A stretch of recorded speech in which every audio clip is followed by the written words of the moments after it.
तत्वों को जानने वाले जो भी प्राणी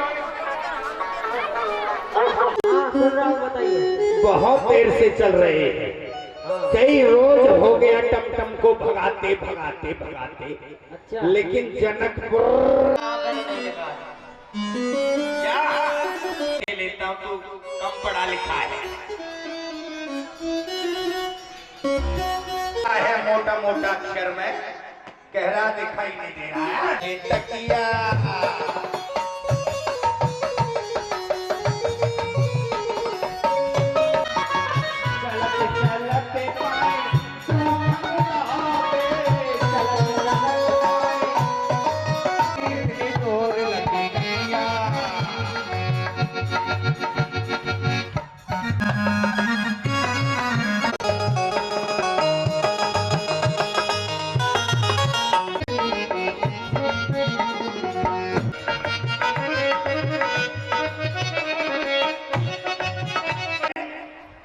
परिचय कुछ पूछा नहीं। हाँ तो आप कहाँ से आए हो महाराज?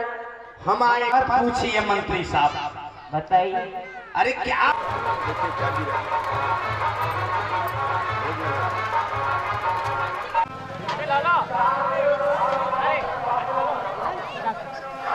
प्रभु श्री राम उच्च सिंहासन पर विराजमान है। जानकी जी लेकिन माला नहीं डाल पा रहे हैं, क्योंकि प्रभु श्री राम क्षत्रिय है। स्त्री के सामने झुकना नहीं चाह रहे हैं कि किस प्रकार से मैं झुकूंगा, इतना सवाल लगा हुआ है। और जानकी जी का माला इधर झुक जइयो तनक रघुवीर लली मेरी छोटी सी, झुक जइयो तनक रघुवीर लली मेरी छोटी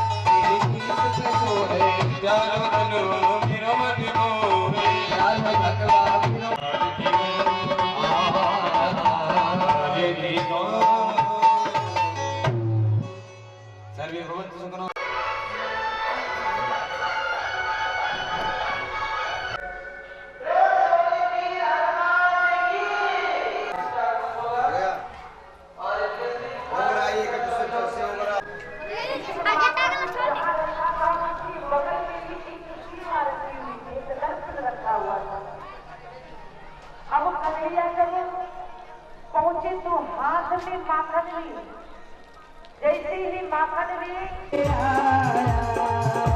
चोर आया कि माखन चोर आया। सुन सखिया इसे पकड़ो रस्सी से, इसे जकड़ो। किसको जकड़िएगा?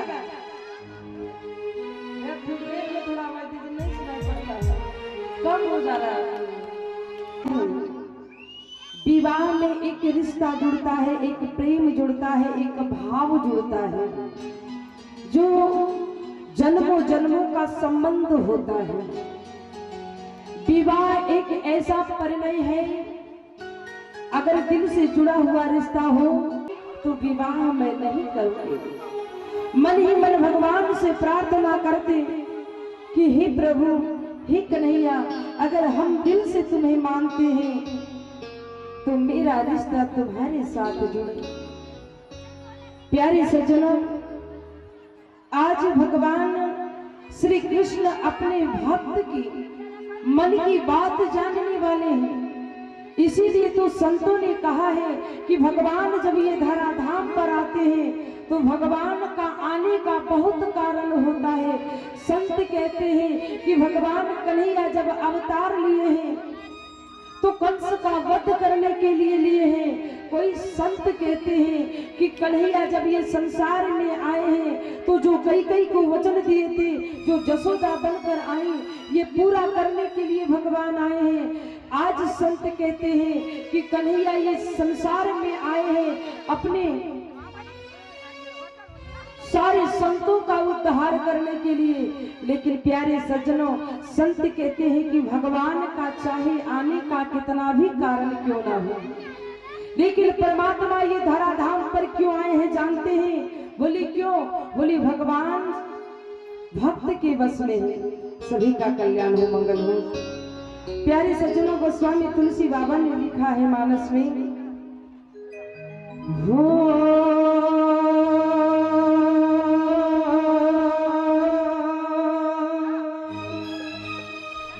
सो केवल भक्तन हित लागी,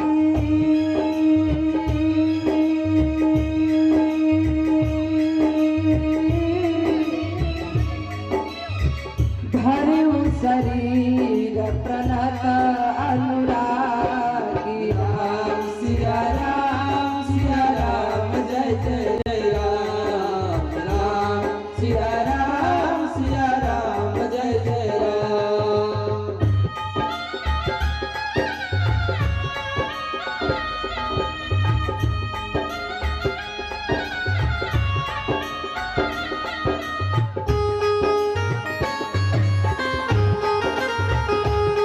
जय हो जय श्री राम, सिया राम जय जय राम।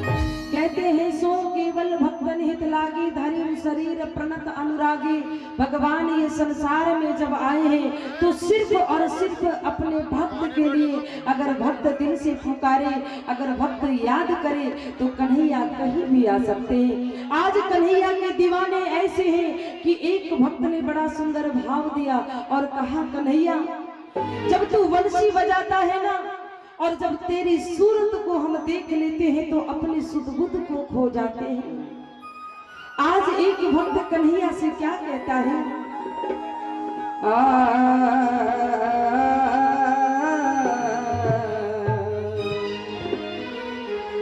कि तुम्हें एक नजर देखना किसी बंदगी से कम नहीं, करो शुक्रिया मेहरबा कि हमने दिल में तुम्हें बसा लिया।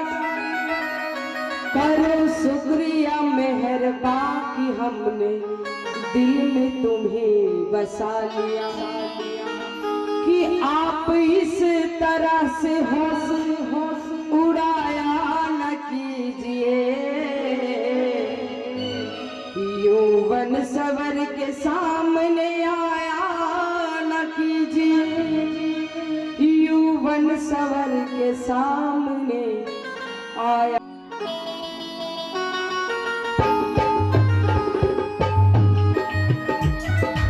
जय श्री राधे।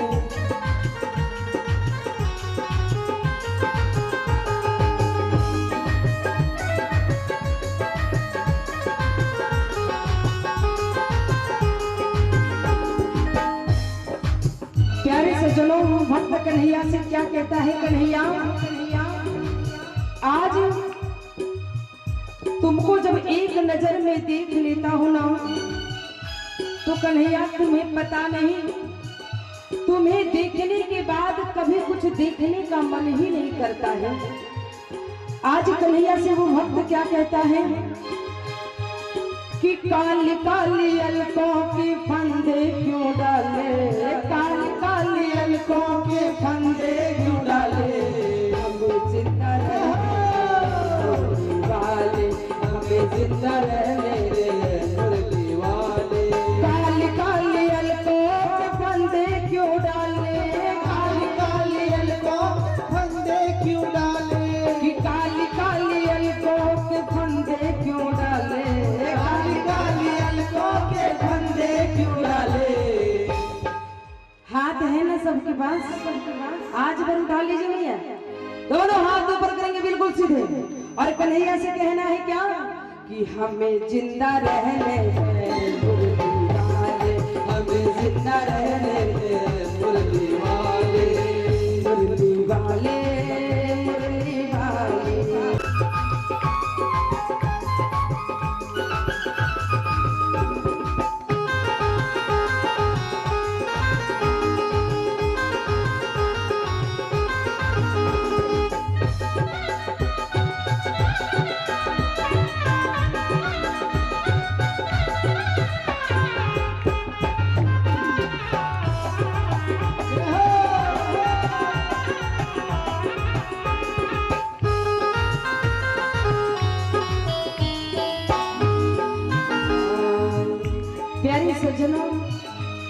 भगवान से आज वो सखी क्या कहती है, वो सखी भगवान से कहते हैं कन्हैया, ये रंगीन नैना तुम्हीं को मुबारकी।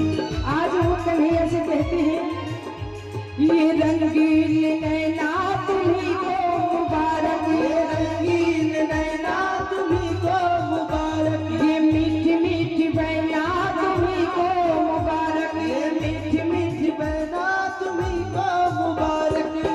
प्यारे सज्जनों कन्हैया से कहते हैं, हमारी तरफ से निगाहें हटा ले, हमारी तरफ से निगाहें हटा ले, हमें जिंदा रहने दे मुरली वाले।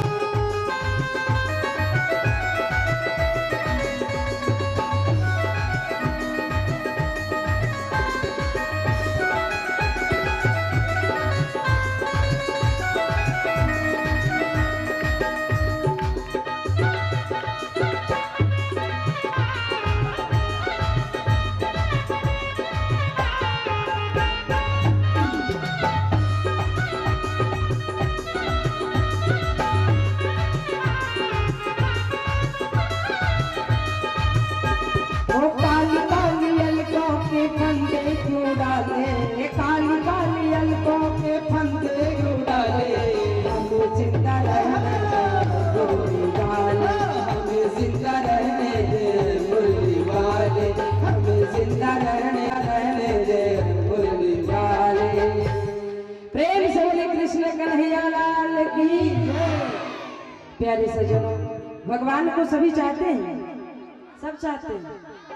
अगर चाहते हैं ना तो संत कहते हैं ना कि चाह पैसों से आनों में आती रही, चाह पैसों से आनों में आती रही, चाह पैसा से नोट बनाती रही, चाह बोतल से होटल में जाती रही, चाह होटल में बोतल खुलाती रही, चाह क्या क्या ना करती कराती रही, चाह पाली जिन्होंने वो पीली हुई, चाह छोड़ी जिन्होंने रसीली हुई, चाह जिसे लगा जी हरा हो गया, चाह हरी से लगा जी हरा हो गया, और चाह उनकी हरदम हमको चाहिए, अगर वो चाहे तो फिर क्या चाहिए। अरे भगवान से यही तो कहना है कि कन्हैया एक बार तू अपना कृपा मेरे ऊपर बनाए रखना, संसार में कुछ नहीं बचता। आइए प्यारे सज्जनों, आज विश्व के राजा रुक्मिणी का विवाह के लिए, रुक्मिणी के भैया जिसका नाम रुक्मी है, आज थे कि मेरी रुक्मिणी का विवाह कन्हैया के साथ हो, लेकिन जब बेटा पिता के लायक हो जाए, पिता के बराबर हो जाए, तो पिता का भी फर्ज बनता है कि बेटा से पूछ लूं फिर कोई काम करूं। ये पिता का फर्ज होता है। आज बेटा के आगे भीष्मक राजा झुक जाते हैं, मन से दिल से तो कन्हैया को चाहते हैं, लेकिन बेटा के आगे मजबूर है। क्या किया जाए? विवाह बोले ठीक है, जहां तुमको अच्छा लगे वही करो, लेकिन रुक्मिणी तो मन में हमेशा बसा कर बैठी थी। प्यारे सज्जनों, कन्हैया को याद करती, कन्हैया हमारी इज्जत तुम्हारे हाथ में है, तू बचा लेना मेरी इज्जत को। गोस्वामी तुलसी बाबा ने बड़ा सुंदर भाव दिया है और कहा,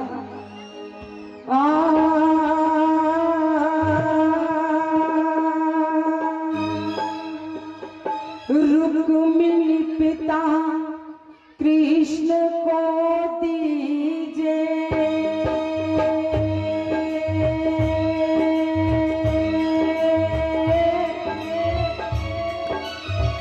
वासुदेव से नाता कीजे। राम सिया राम सिया राम, जय सभी जय का कल्याण हो, मंगल हो। जितनी भी हमारी मैया और भाई बंधु लोग दान दे रहे हैं, विदाई में सभी का कल्याण हो, मंगल हो।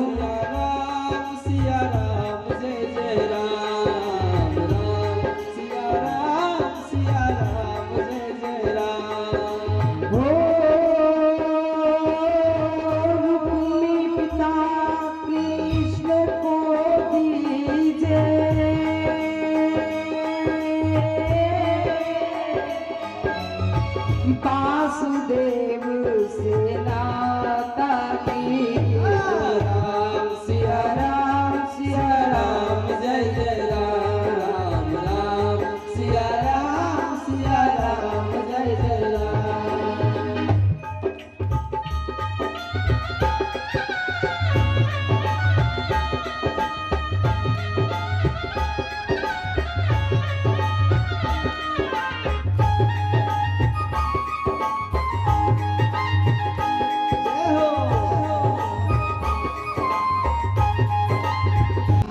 की हो या रामचरितमानस की हो, एक बात मैं आप लोगों को और बताना चाहूंगी। कहा जाता है कि रिश्ता हमेशा बराबर के साथ किया जाता है। किया जाता है या नहीं? नहीं किया जाता है क्या? मैं ये नहीं करेंगे, करना है।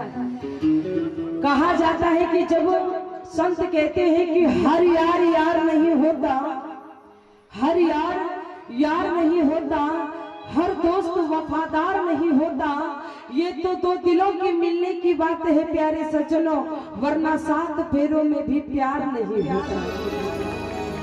अगर लड़का और लड़की का मन नहीं बैठता है तो विवाह करना बेकार माना जाता है।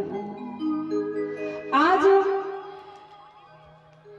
संत कहते हैं कि भगवान भोलेनाथ जो विवाह किए हैं, कन्हैया जो विवाह किए हैं, राम जी जो विवाह किए हैं, इससे हम लोगों को सीख क्या मिलता है? जब भगवान भोलेनाथ विवाह किए तो भूत बैतालों को अपने साथ लेकर गए। क्या भैया लेके गए हैं ना? तो क्या भोले बाबा इतना खराब थे कि उनके साथ जाने लायक कोई बाराती नहीं था? सब था, लेकिन कल आज सब कोई छोड़कर चले जाते हैं। भोले बाबा अकेले भूत बैतालों को लेकर बाराती जाते हैं। क्यों? क्योंकि हम लोगों को एक ज्ञान देते हैं, एक शिक्षा देते हैं। क्या? आज भोले बाबा बताते हैं कि देखो आज मेरे साथ सब चलने वाला है, लेकिन कोई नहीं जाता। मैं ऐसा दानी हूँ, मैं ऐसा संस्कारी हूँ, मैं ऐसा कृपालु है कि जिसको कोई नहीं जानता है, जिसको कोई नहीं चाहता है, उसको मैं अपने दल में शामिल करता हूँ। आज वो कथा के माध्यम से भगवान भोलेनाथ त्रेता युग में विवाह किए थे और विवाह की कथा रामचरितमानस में गोस्वामी तुलसी बाबा ने लिखी। लेकिन भोले बाबा क्या बताए कि कलयुग के ऐसे पुत्र होते हैं, ऐसा नौजवान होता है कि अपने माता पिता को भी बाराती में ले जाना पसंद नहीं करता। करता है? नहीं करता है, क्योंकि अब विवाह का कोई रीति रिवाज रहा ही नहीं है। प्यारे सज्जनों, एक संत कहते हैं कि एक लड़का था, थोड़ा सा मैं इस पर चर्चा करूं, उसके बाद फिर आगे कथा की ओर चलूंगी। प्यारे सज्जनों, आज एक लड़का था जिसका सब पढ़ने के लिए माता पिता विद्यालय भेजते हैं, बेटा जाकर पढ़ना लिखना। लड़का पढ़ने के लिए विद्यालय गया। मैया ध्यान से सुनिएगा, आपका भी बेटा है, सबका बेटा है, परिवार है, थोड़ा ध्यान से सुनिएगा। मैं ये हंसने वाली बात, प्यारे सज्जनों, दोनों में रिश्ता तय हुआ। लड़का आज प्रेम में इतना पागल है कि लड़की के पिता के यहाँ रिश्ता लेकर पहुंच गया, खुद से लड़का, और जाकर लड़की अपनी बेटी का विवाह तुम्हारे साथ करूंगा। लड़का बोला कोई बूढ़ा आदमी नहीं आएगा, सिर्फ नौजवानों की फौज आएगी। लड़का घर गया, जाकर अपने दादा से, अपने पिता से कहा कि मैं रिश्ता तय कर लिया हूँ, विवाह करूंगा फलाने जगह की एक लड़की है उसी के साथ। अब दादा बोला कोई बात नहीं, रिश्ता तो कहीं करना है, लेकिन आज बेटा के आगे, पोता के आगे माता पिता मजबूर हो जाते हैं। दादाजी सोचे बेटा पोता का विवाह तो कहीं करना ही है, तो इसका भी मन रखने के लिए रिश्ता अच्छा हो, लड़की अच्छा हो, विवाह कहीं भी कर लेंगे, यहाँ नहीं तो कहीं करना ही है। दोनों मंजूर कर लिए, पिता भी खुश।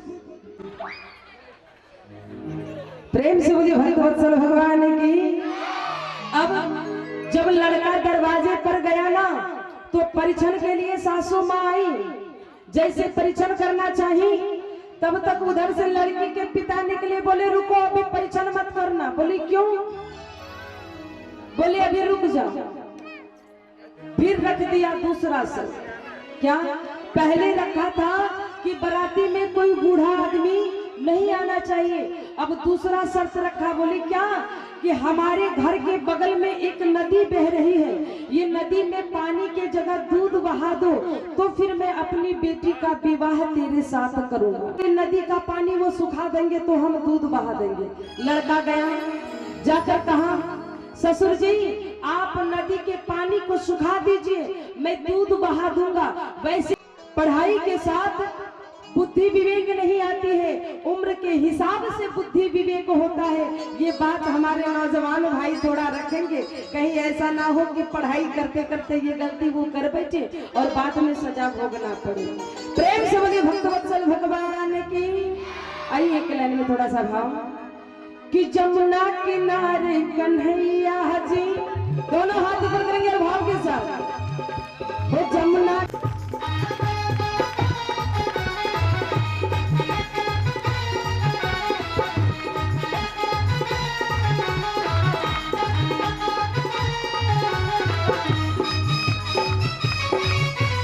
जय हो, सभी का कल्याण हो। जो लोग विदाई में दान दे रहे हैं, भगवान कल्याण करे। जय